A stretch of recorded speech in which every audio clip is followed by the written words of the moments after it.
Welcome home Pedias, ketemu lagi dengan Kanidia. Ya, Kanidia balik lagi di section bebas belajar bareng Pedias. Dan kali ini Kanidia mau bahas materi mikro ya, materi di awal mikroekonomi yang ternyata masih nggak lengkap ya, materinya tentang demand dan teman-temannya. Kanidia udah pernah ngebahas materi tentang demand alias permintaan beberapa poin, dan kali ini Kanidia mau ngelengkapi yang masih ada bolong ya. Jadi kali ini kita bakal ngebahas tentang pembuatan kurva permintaan. Nah, tetapi sebelum membahas kurva permintaan, kita tuh baru bisa beres pemahamannya kalau udah selesai di materi tentang hukum dari si permintaan. Kan dia sempat ada ngebahas tentang hukum permintaan yang dikecualikan. Barang yang dikecualikan dari hukum permintaan. Nah, nanti kalian bisa lihat linknya langsung di description box untuk paham. Jadi sebenarnya normalnya dalam kehidupan kehidupan sehari-hari ya, ini kita bisa bilang the law of demand atau demand's law. Itu kita udah ada hukum permintaan yang paten banget ya. Normalnya bunyinya seperti ini nih teman-teman.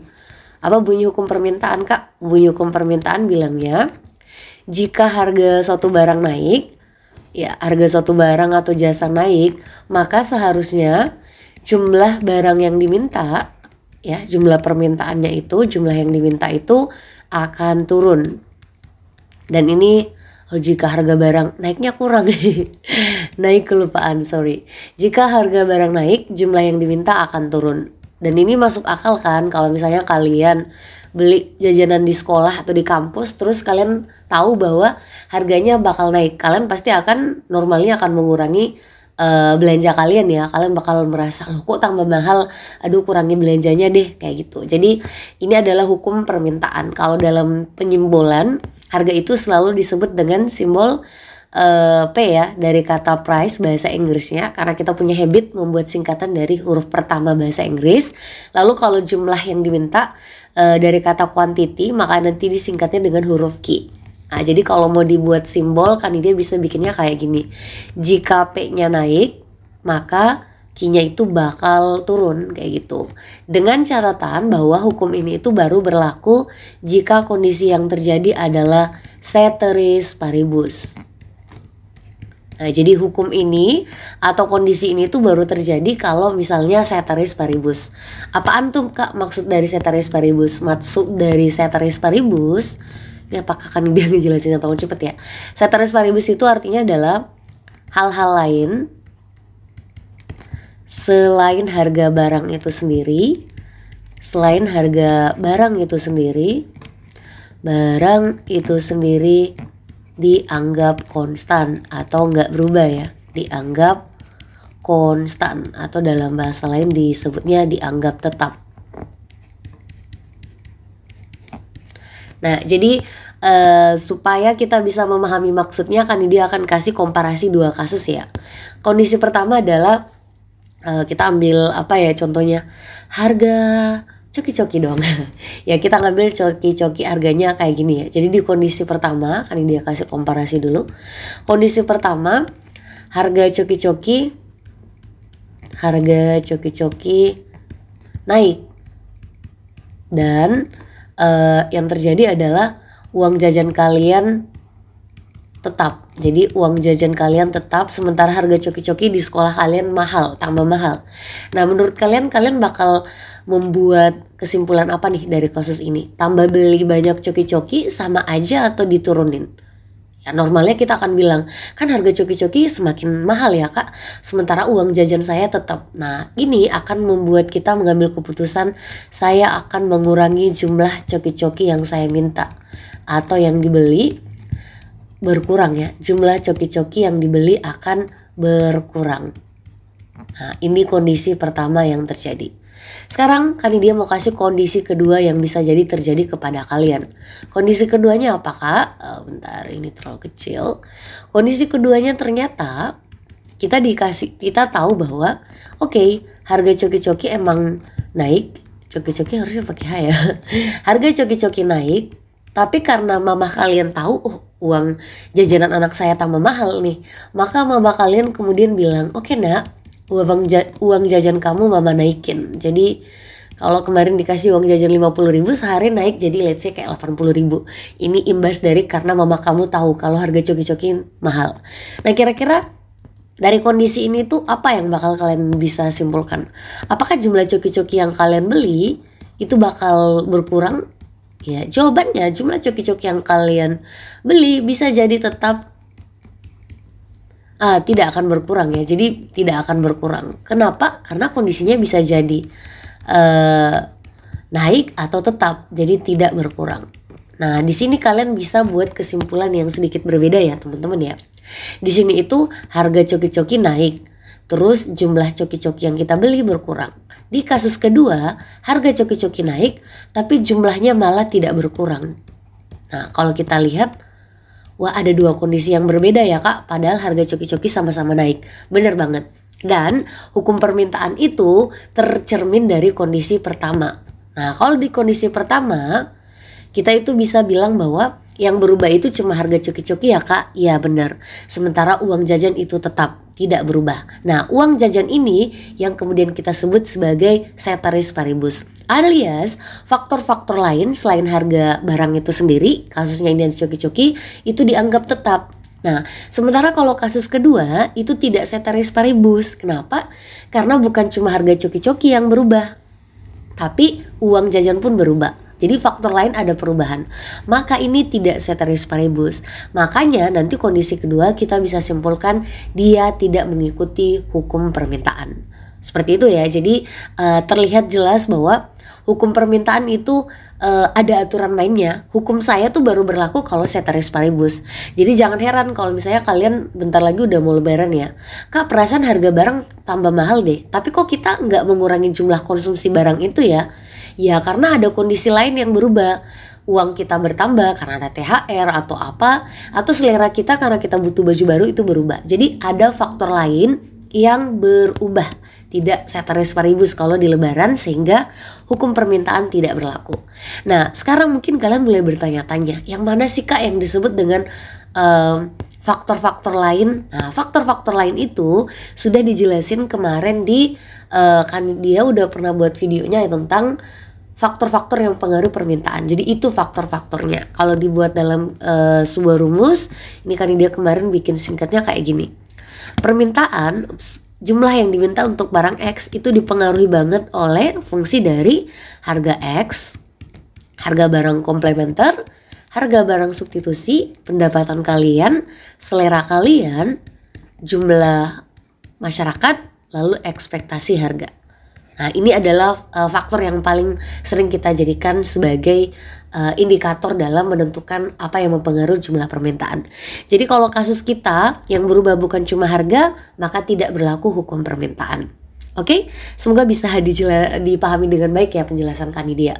By the way, untuk penjelasan tentang rumus-rumus ini nih, yang jumlah faktor yang mempengaruhi permintaan suatu barang itu udah Kanidia buatin juga video terpisah. Nanti kalian bisa tonton di lain kesempatan, linknya udah akan dia bahas, udah akan dia taruh di description box. Nah kalau udah beres tentang hukum permintaan, sekarang kita udah bisa pindah ke kurva permintaan.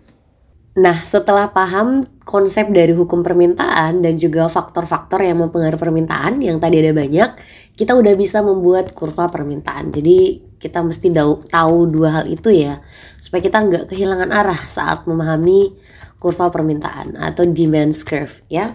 Nah kurva permintaan itu sebenarnya ada banyak cara sih untuk membuat bisa sampai pada pembuatan kurvanya.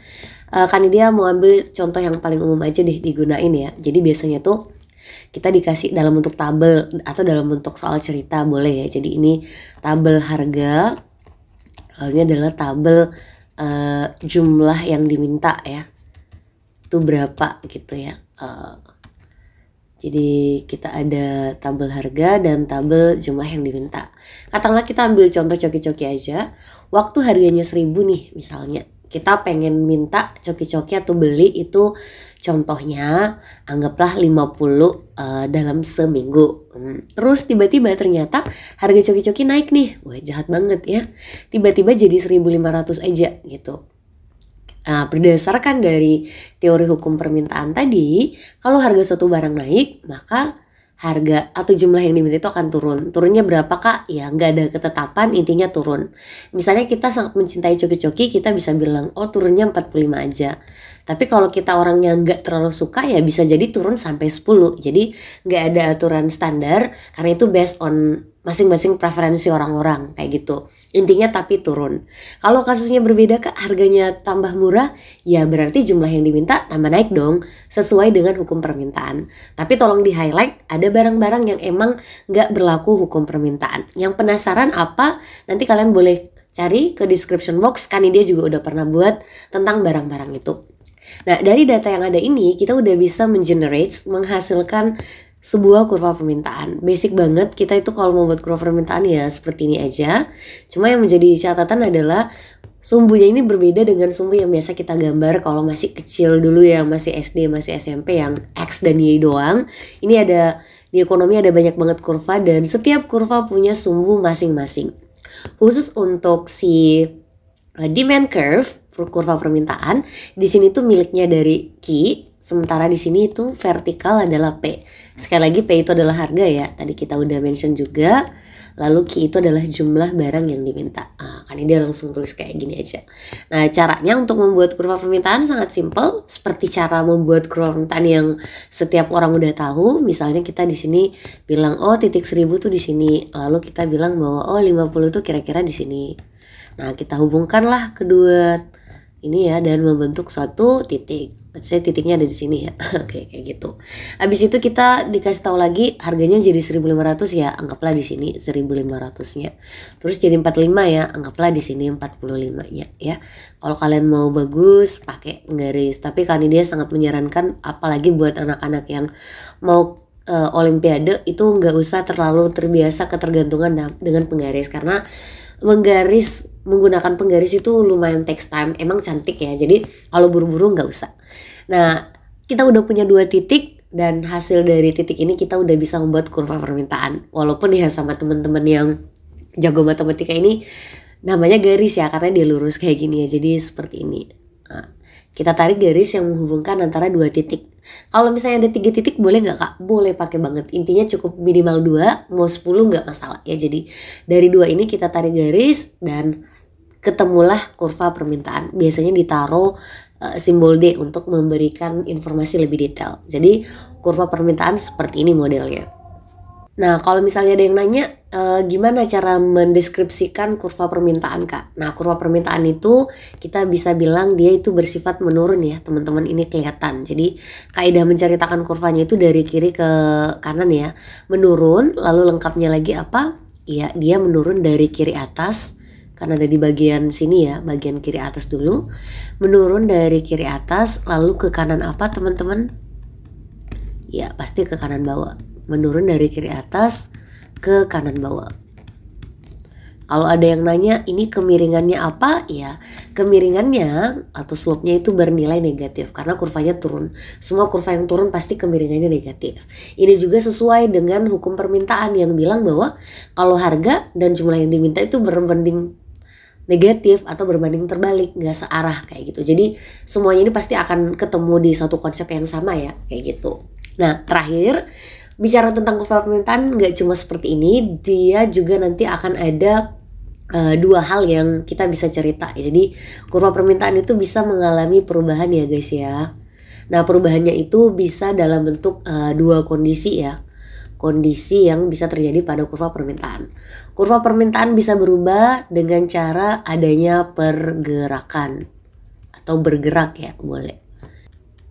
Nah kalau dalam bahasa Inggris kita bilangnya movement along the demand curve. Movement along the demand curve. Demand curve. Oh iya berarti kita kalau dilengkapi secara detail itu bilangnya pergerakan sepanjang kurva. Tapi biasanya sih orang cuma bilang bergerak aja udah masuk akal ya, udah bisa dipahami kayak gitu. Nah pergerakan itu gimana cara menotisnya kak? By gambar gitu ya kan. Kalau berdasarkan imajinasi aja mungkin ada banyak imajinasi kita bisa kesana kemari ya. Bergerak itu yang mana sih kak? Nah jadi untuk bisa memahami pergerakan kita harus paham apa penyebabnya dan paham gimana cara membedakannya berdasarkan gambar. Oke, first of all, untuk bisa memahami pergerakan, apa sih konsepnya? Pertama-tama kita harus paham hal yang bisa menyebabkan terjadinya movement ini. Dan di ekonomi hanya ada satu hal yang bisa menjadi penyebab terjadinya pergerakan kurva permintaan. Apa itu? Perubahan harga barang itu sendiri. Ya, jadi harus lengkap ya teman-teman, jangan dipotong-potong perubahan harga. Kenapa? Karena harga itu nanti ada beberapa tipe. Ini tadi udah kita bilang ya, harga X, harga komplementer, dan harga substitusi. X itu adalah barang yang kita cerita. Nah, yang dimaksud dengan harga ini kalau di rumus yang tadi itu adalah harga X. Kenapa? Ya karena kita lagi menceritakan tentang jumlah permintaan barang X. Jadi kalau misalnya kita lagi ngomongin kurva permintaan dari coki-coki, maka hanya perubahan harga coki-coki yang bisa menyebabkan terjadinya pergerakan. Faktor selain itu tidak akan bisa memberikan perubahan terhadap pergerakan. Jadi sekali lagi hanya berlaku terhadap PX. Ingat ya, kalau mau nyari ini kembali lagi ke hukum, ke teori faktor-faktor yang mempengaruhi. Ini nih ya, yang fungsi dari Vx, Pc, dan seterusnya. Ini kalau mau paham sekali lagi nonton video terpisahkan dia tentang faktor-faktor. Nah, perubahan itu sendiri mungkin juga perlu kita ingat masing-masing ya. Perubahan itu bisa dua ya, mau harganya tambah mahal berarti harganya naik, atau harganya tambah murah berarti harganya turun. Mau harganya naik atau turun, intinya kalau harga barang itu sendiri yang berubah akan terjadi pergerakan kayak gitu. Nah, cara melihatnya dari segi kurva simple aja. Jadi selalu kita akan membuat kurva seperti ini. Jangan lupa biasakan kalau menggambar kurva udah harus jelas P dan Q-nya ya, sumbunya ya. Nah, tadi kita udah bilang bahwa kurva permintaan itu bentuknya menurun ya dari kiri atas ke kanan bawah. Nah, yang dimaksud dengan pergerakan itu teman-teman, jadi kan di sini tuh pasti ada titik ya, minimal ada 2 titik. Let's say kayak dia bilang ini adalah titik A, lalu ini adalah titik B. Ya, kalau di contoh yang tadi boleh lah, misalnya ini A, ini adalah B. Boleh ganti huruf Kak? Boleh banget, terserah kalian. Kita cuma ngambil contoh aja.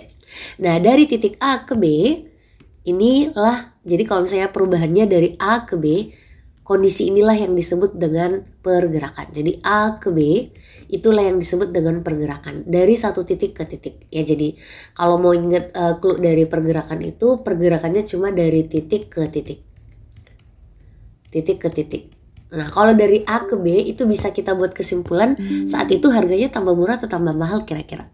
Nah, dari sini aja kan, misalnya dari A terus kita ke B.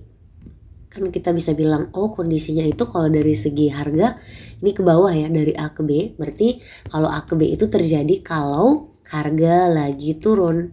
Ingat ya, harga X atau harga barang itu sendiri lagi turun.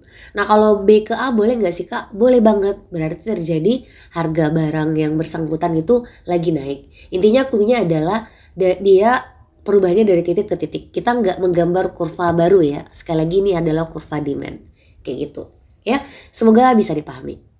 Next, bagian terakhir dari perubahan dari si kurva permintaan yang sebenarnya ini juga berlaku buat kurva penawaran ya, itu adalah terjadinya pergeseran ya, pergeseran kurva ya.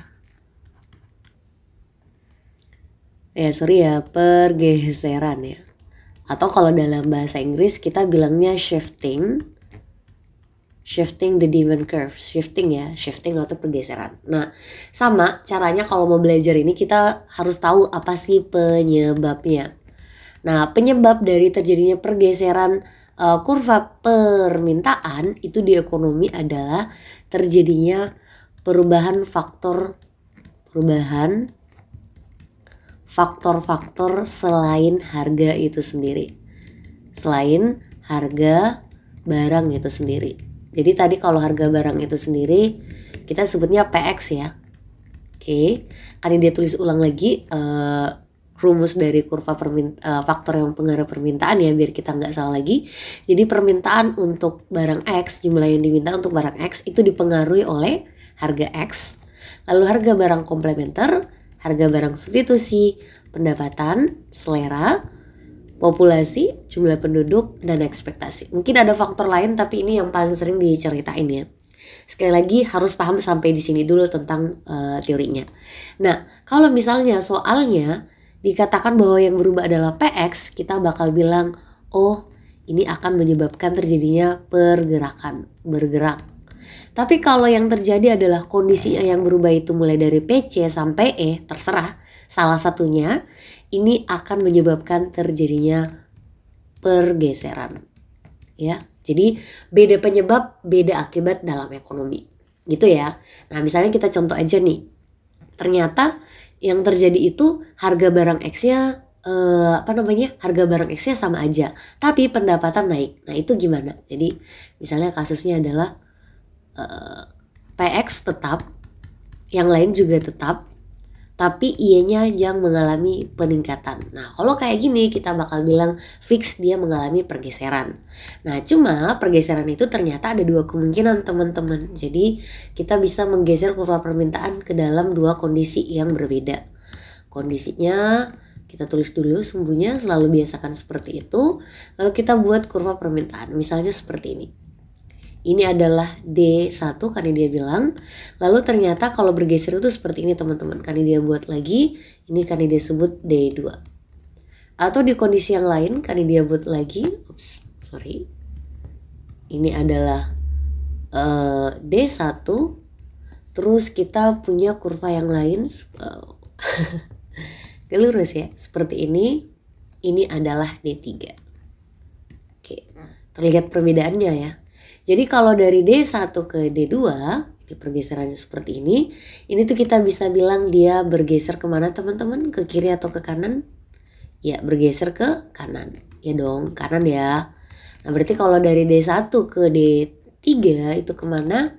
Ya, jelas dong ya. Ini bergeser ke kiri dong. Bergeser ke kiri. Nah, ada maknanya gak sih Kak? Ya, ada maknanya teman-teman.